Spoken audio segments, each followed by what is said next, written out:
Behind me is a painting, a well known painting within America. Although the reason behind it is very dark indeed.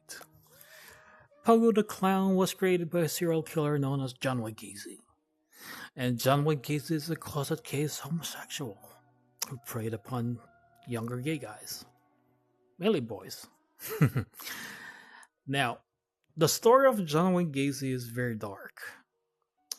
There's a statement that a lot of neighbors viewed him as a very ideal neighbor, friendly, charismatic, would throw parties and dress up as a clowns for the kids. But behind that painting, behind that clown facade, lives a serial killer. He would drug, rape, kill a lot of young gay guys.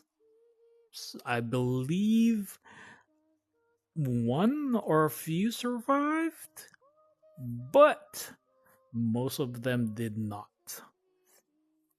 And some of were buried underneath the house, within the concrete of the basement, within the property line.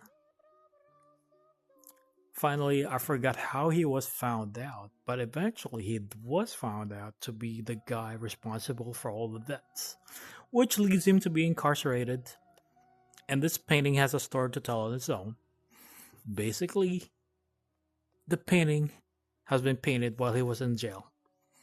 I believe there's a lot of former owners. I believe so. And I believe the painting fetched a pretty penny. Now, here's the thing, though, about clowns. Why do people fear them? Is it because of the painting of a smiling face? Is it the bright colors, the cheery personality, the laughter?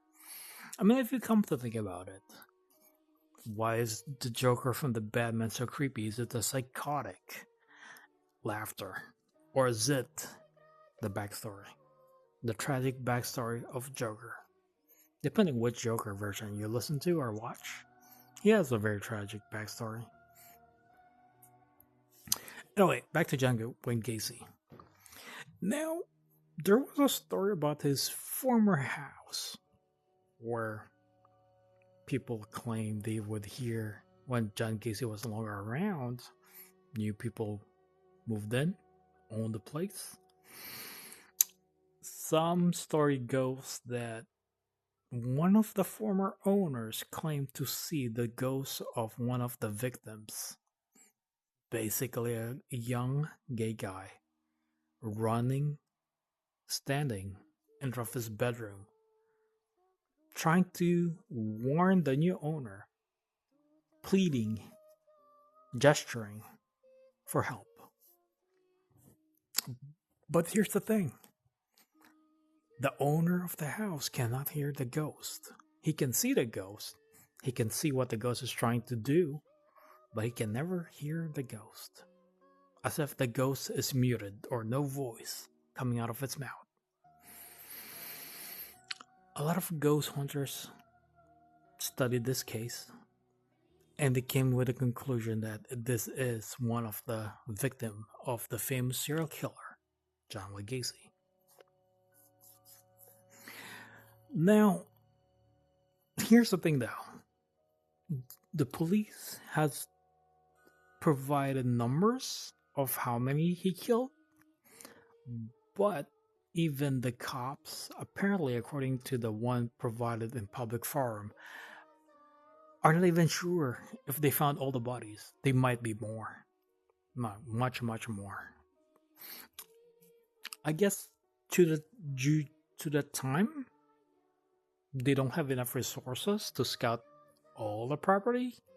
Or maybe he killed some people from a different area, buried somewhere else. That could be also a possibility.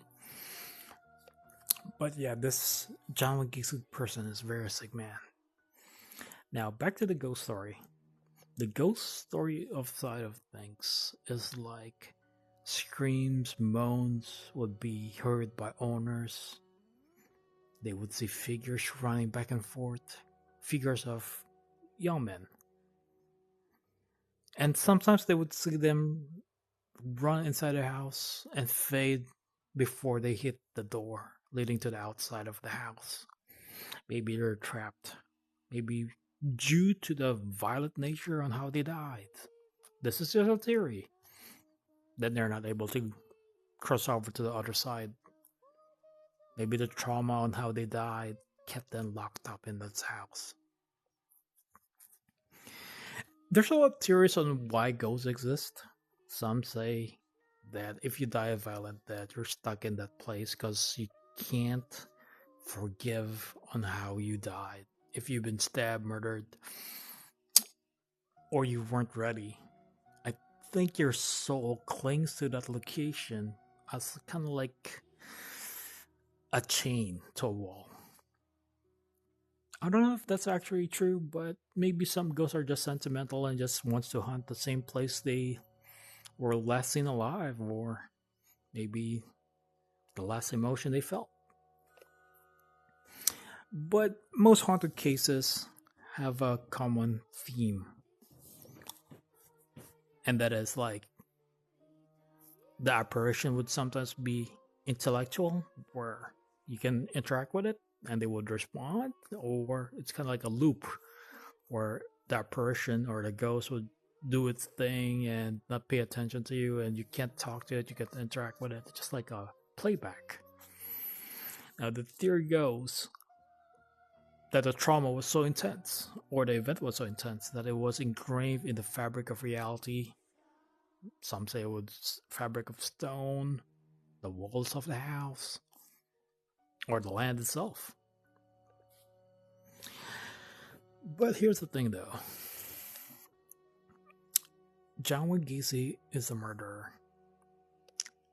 Not a lot of people would report on seeing his ghost. They only see his victims. So if the most disturbed man passed away, you would think his ghost would be there with his victims. You would think that he won't be able to cross to the other side. Maybe he's in hell, who knows. But most of the reports always claims they see the ghosts of the kids. The teenagers. The one that John Wayne Gacy murdered in cold blood. I think John Wayne Gacy is the perfect example of mental health in America. The duality of light and dark. The disturbed individual that can hide his darkest personality in a painting on his face as a clown.